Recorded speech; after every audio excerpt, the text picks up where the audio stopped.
four happy whistlers. So one and two and.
Ce soir, donc, nous allons parler de l'association des intérêts de Vernier Village et je dirais peut-être découvrir ou redécouvrir cette association et le rôle qu'elle tient au sein du village de notre commune. Alors, association d'intérêts, c'est un mot qui est à la fois très parlant, mais aujourd'hui, si on devait définir quel est plus ou moins le dicastère d'une association d'intérêts, pas uniquement celle de Vernier Village, comment vous donneriez cette définition à nos téléspectateurs ?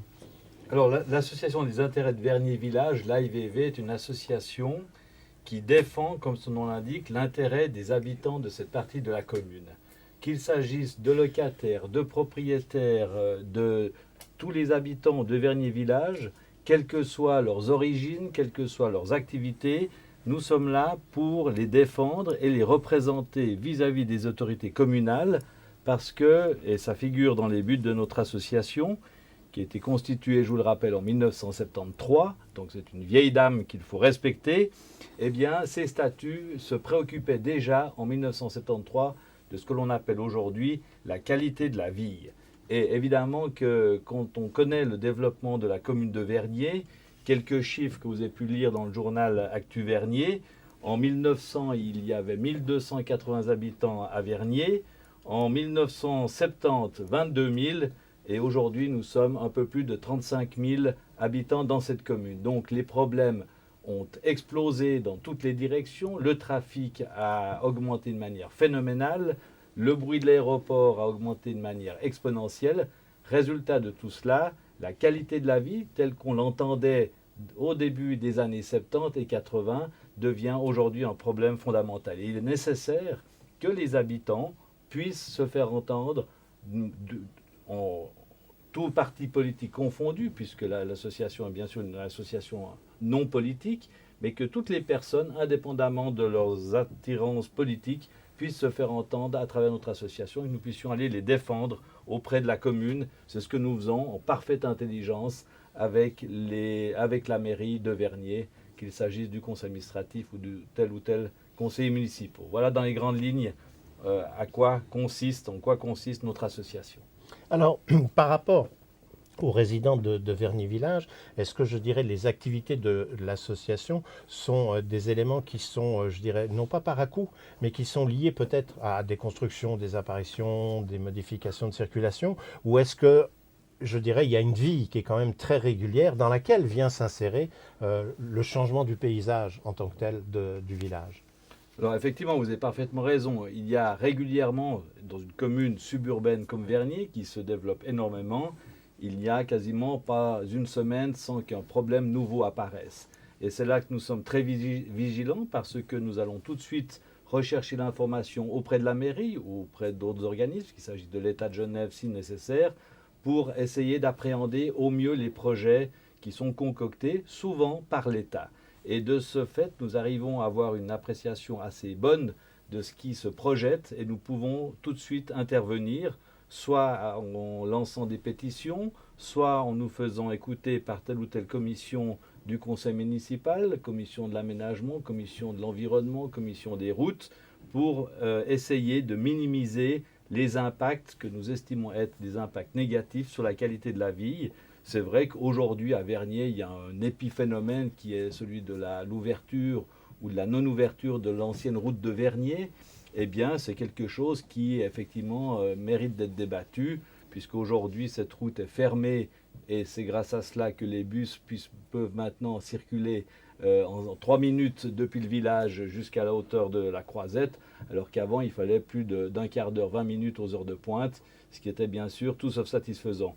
Et si demain, il y a un projet de construction dans telle ou telle partie de la commune, dans le secteur du village, bien entendu, eh bien, nous interviendrons aussi pour demander qu'une circulation soit peut-être limitée en termes de vitesse, pour qu'il y ait plus de places de stationnement pour les visiteurs, parce que c'est un gros problème aujourd'hui dans tout le canton de Genève et même ailleurs. Les places réservées aux visiteurs sont très souvent squattées par des véhicules d'entreprise ou par des véhicules d'habitants des immeubles qui ont tout simplement la flemme de descendre dans leur garage pour y mettre leur voiture. Donc, en fonction des problèmes, l'AIVV intervient, se fait entendre auprès de la mairie. Et je dois dire que c'est une activité qui est très intéressante parce que nous obtenons des résultats, pas autant que ce que nous aimerions, bien sûr, pas aussi rapidement que nous le souhaiterions, mais nous obtenons des résultats qui nous encouragent à continuer dans cette voie. Qu'est-ce que cela donne également comme autre activité pour avoir, je dirais, une visibilité auprès de la population?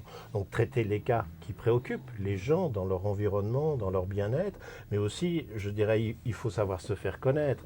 Donc on doit maintenir une présence, une visibilité. Est-ce que vous organisez des conférences? Est-ce qu'il y a un rendez-vous annuel? Est-ce qu'on vous retrouve sur les stands lorsque l'on a les promotions, le 1er août, des choses de genre, qui sont aussi de bons moyens de communiquer avec les résidents de notre commune?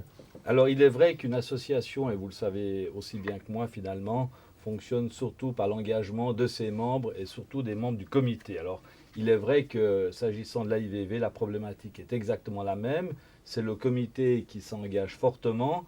Pour se faire connaître, nous bénéficions bien sûr d'une page, comme toutes les associations verniolanes, dans le journal Actu Vernier. C'est là que nous pouvons faire part de nos activités, j'allais dire online, au gré des problèmes. Il est vrai que nous avons une assemblée générale chaque année qui nous permet d'inviter des personnes du canton, qu'il s'agisse de membres du Conseil d'État, de personnes spécialistes des changements environnementaux. On essaye de faire venir des têtes d'affiche pour attirer du monde, et même des personnes qui ne sont pas membres de l'association des intérêts de Vernier Village, sitôt que la partie statutaire de l'Assemblée générale est terminée. Et nous écrivons donc dans les journaux ou même dans les courriers du lecteur lorsqu'il est nécessaire, parce que le problème déborde un petit peu de la seule compétence communale. Et c'est bien là un problème auquel nous sommes confrontés. Moi, je souhaiterais évidemment que dans une commune aussi nombreuse, aussi riche en habitants que celle de Vernier, que notre association et toutes les autres associations aient au minimum 600, 800 ou 1000 membres. Mais en disant ceci, vous me prendrez pour un utopiste complet. Je ne le suis pas, mais je constate simplement que nous devrions être beaucoup plus. La vie associative est de toute façon un élément assez difficile et on est effectivement tous confrontés au même problème. Quel pourrait être actuellement, en définition, le ou les chevaux de bataille qui concernent votre association pour le moment par rapport à la situation de Vernier Village? Est-ce qu'il y a des éléments très précis sur lesquels vous êtes en train de travailler qui sont votre principale préoccupation? Oui, alors il y a plusieurs problèmes qui sont liés d'une part à l'augmentation phénoménale du trafic de transit. Question géographique, le village de Vernier étant situé là où il est, évidemment que tout le trafic routier provenant de la zone industrielle de Mérin-Satigny, la Zimesa, tout le trafic routier provenant de la zone industrielle du Bois de Baie, du côté de Penay, Erlaville, tout ce trafic passe par Vernier. Alors évidemment, ça pose un problème important pour ceux qui doivent tout simplement passer là, trafic de transit, et évidemment pour celles et ceux qui y habitent. C'est un problème important.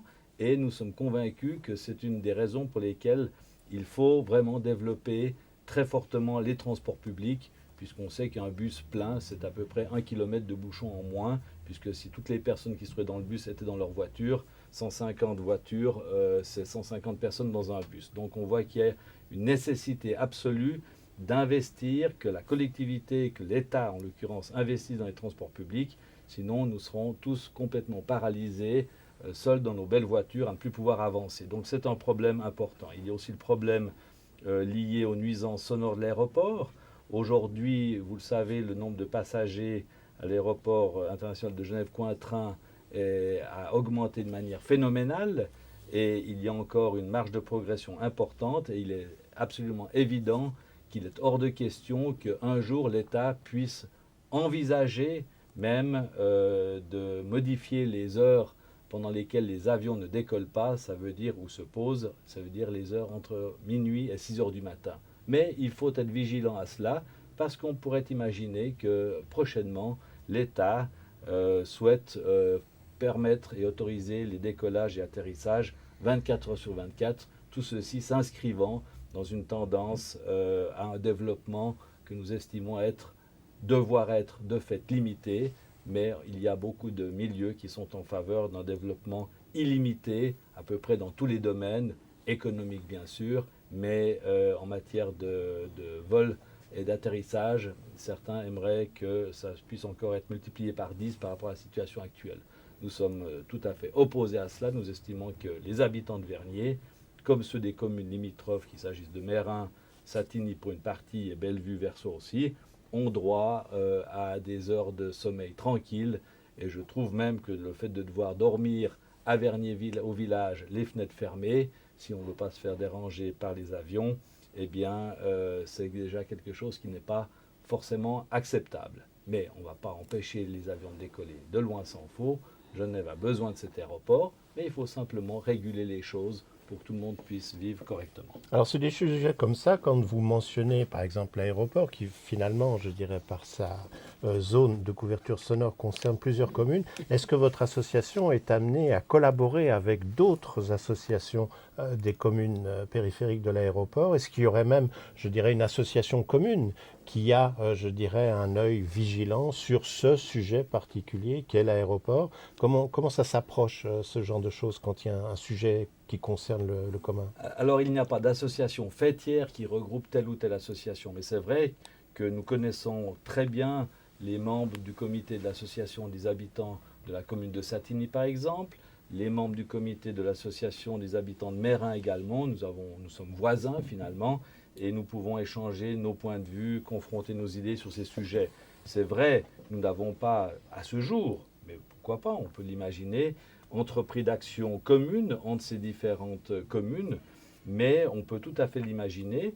Et un problème qui nous concerne tous, c'est ce fameux plan directeur cantonal qui était voté à la fin du mois d'août ou septembre, ma mémoire étant un peu défaillante, et qui est le plan de développement pour le canton de Genève, qui implique très fortement les communes de Vernier, Mérin, Satigny, notamment en termes de développement de zones industrielles. Eh bien, il est tout à fait normal que nos trois associations aient à peu près les mêmes points de vue, chacune pour ce qui concerne sa commune en particulier, mais finalement de développer des zones industrielles avec les nuisances que cela peut impliquer. Cela mérite vraiment de connaître le problème et de pouvoir, encore une fois, minimiser les impacts négatifs en termes de trafic, en termes de bruit, en termes de pollution. Et ça, c'est quelque chose qui, effectivement, c'est une idée que vous soulevez qui est tout à fait intéressante, qui consisterait à fédérer ces différentes associations d'intérêts, puisque les intérêts des unes, très souvent, recoupent les intérêts des autres. Alors, quels sont les moyens dont vous pourriez disposer, puisque on vient de l'évoquer, selon les sujets, vous êtes amené à faire des présentations, des conférences, rencontrer nos autorités, les différentes commissions de la commune qui peuvent être impliquées dans un problème particulier. Mais si après, je dirais, tout ce tour de table, on n'arrive pas à faire avancer les choses, ou on a l'impression que ça va être fort difficile d'obtenir gain de cause, est-ce qu'il vous reste encore quelques échelons à pouvoir gravir pour faire avancer un dossier et faire entendre, je dirais, une voix qui, on va dire, s'insurge sur un problème quel qu'il soit? Alors, effectivement, dès l'instant où on peut mettre en avant les problèmes que nous avons identifiés auprès de la commune, ça veut dire auprès d'une commission ad hoc qui s'occupe de ceci, commission de l'environnement, commission de l'aménagement, eh bien c'est déjà une première étape qui permet de sensibiliser les conseillers municipaux, les décideurs finalement, à notre problématique. Nous avons la possibilité de nous exprimer aussi face au conseil administratif qui est tout à fait ouvert et qui, je dois dire que le conseil administratif actuellement qui occupe la mairie fait preuve d'une ouverture d'esprit qui est remarquable.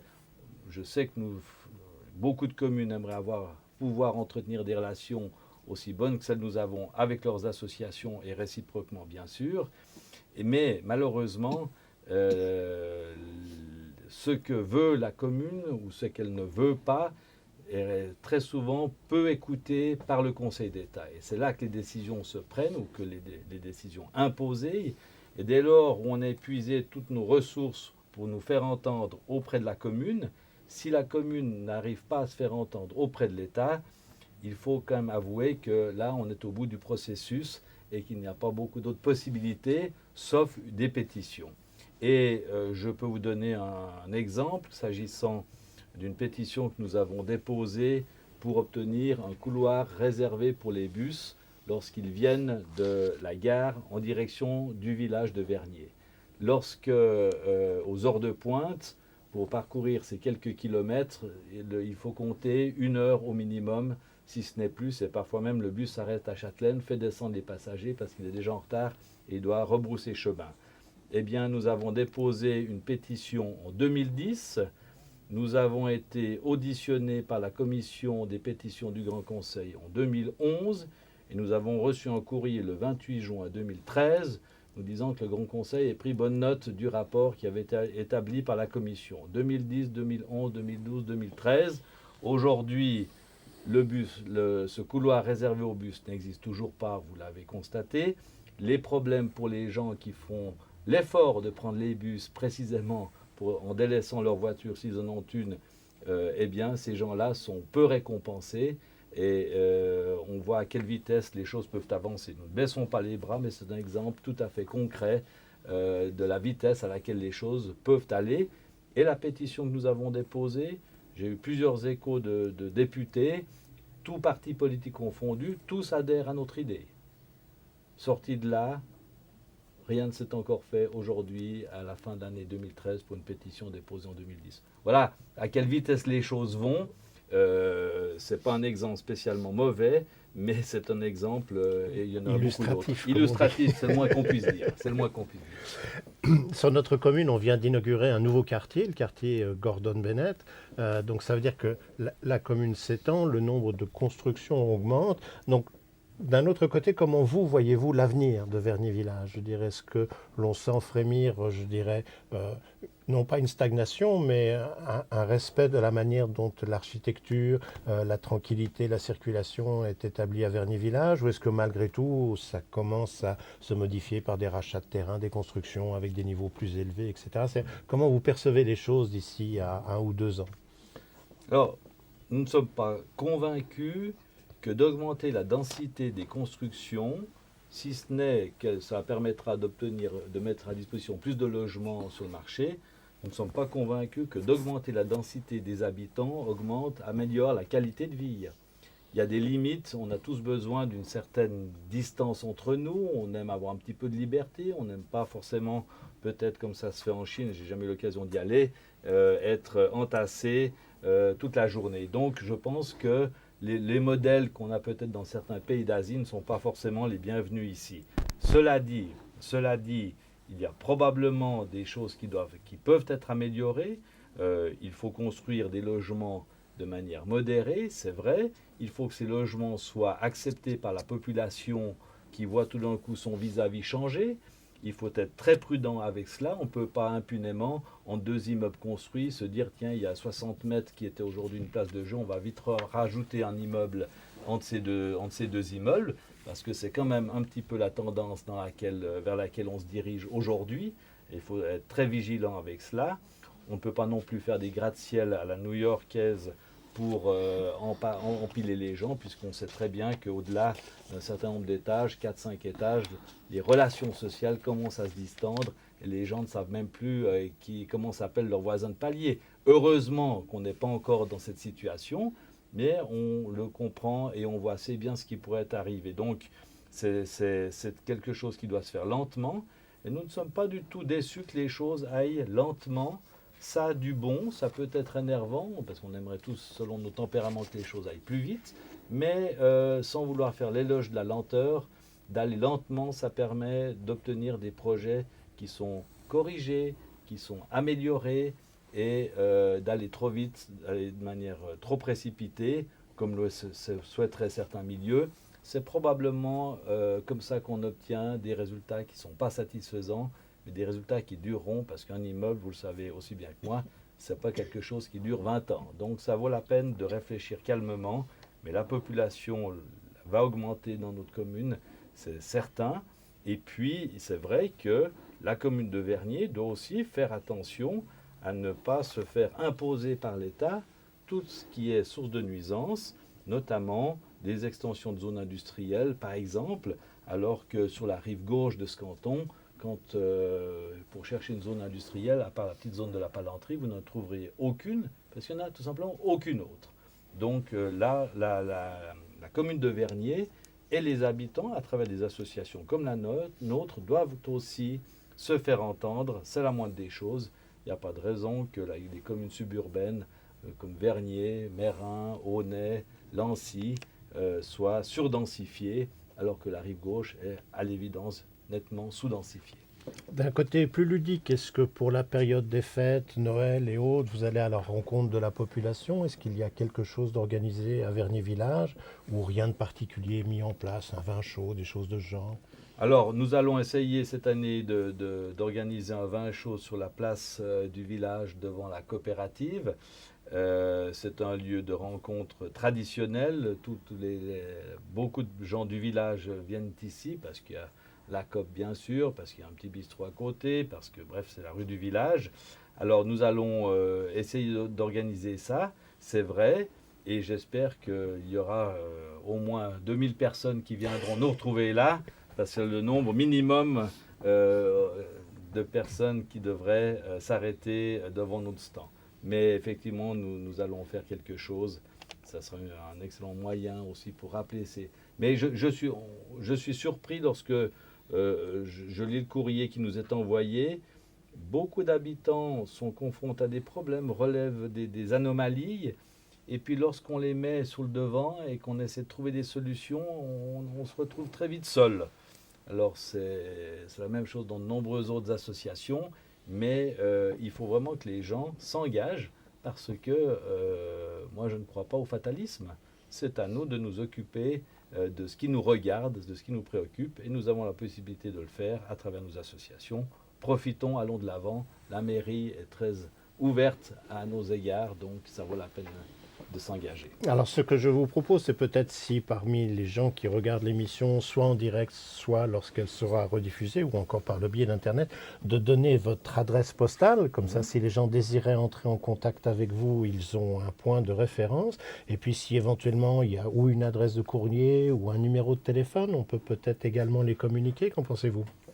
Alors bien volontiers. Alors concernant l'adresse pour nous écrire, c'est AIVV case postale 434 1214 Vernier. Je vous rends tout de suite attentif au fait que les cotisations annuelles se montent à 20 francs. Donc je ne pense pas que ça soit un frein pour adhérer à notre association. Venez toutes et tous, vous êtes les bienvenus, faites-nous part de vos problèmes et soyez certains que nous mettrons tous nos moyens à disposition pour essayer de les solutionner et dans tous les cas les relayer auprès des décideurs à la mairie, conseil municipal, conseil administratif, parce que c'est là que beaucoup de choses se décident et si nécessaire auprès de l'État, puisque c'est encore le Grand Conseil qui est le législatif dans ce canton et le Conseil d'État si nécessaire pour ce qui est de l'exécutif. Nous sommes là pour cela. Alors si jamais on cherche également vos références, j'ai constaté que sur le site internet de la commune de Vernier, où les associations peuvent se référencer, en tapant AIVV ou Association des intérêts de Vernier Village, vous allez trouver l'adresse, le point de contact, le nom d'un responsable. La question qui est un peu à la mode, je la pose comme ça pour le fun, un site internet en prévision, pas du tout, peut-être à l'étude. On a déjà assez de travail comme ça, si en plus il faut un site. J'aurais préféré une autre question. Mais vous avez parfaitement raison. Nous avons du retard et c'est peut-être l'occasion pour l'ancien appel. Si une personne jongle avec facilité dans l'informatique et peut nous être utile, nous aider pour créer un site internet, elle sera la bienvenue. Elle peut nous contacter sans autre à l'adresse que je vous ai indiquée précédemment. C'est vrai, c'est une carence. Nous n'avons pas de site internet. comme d'autres associations, mais ça pourrait être un objectif pour l'année 2014 que l'AIVV dispose d'un site internet. Voilà, c'est un dossier à suivre. J'espère que nous vous avons répondu. Si vous ne connaissiez pas l'association ou si vous en aviez entendu parler, mais que vous n'étiez pas nécessairement familier avec les sujets ou les objets qui sont traités par celle-ci, on vous rappelle à nouveau l'adresse de l'Association des intérêts de Vernier Village. Vous pouvez mettre l'abréviation AIVV. C'est case postale 434 12 14 Vernier. Voilà, j'espère que nous avons répondu à toutes vos questions. Si jamais il y avait des questions qui étaient en suspens concernant notre invité d'aujourd'hui, n'hésitez pas à nous les envoyer par email. Nous les ferons suivre et je suis sûr que vous obtiendrez les réponses et les informations que vous souhaitez. Monsieur Bouvier, je vous remercie de nous avoir consacré un peu de votre temps. On vous souhaite le meilleur en se disant que comme toute association, plus le nombre de membres augmentera, mieux nous nous sentirons en disant qu'on a aidé un petit peu à faire avancer la machine. Tout à fait. Merci à vous de m'avoir invité. Et je vous propose maintenant de faire une petite pause avec un clip et ensuite nous regarderons ensemble quels sont les événements ou informations qui ont retenu notre attention pour les activités qui vous seront proposées bientôt sur notre commune.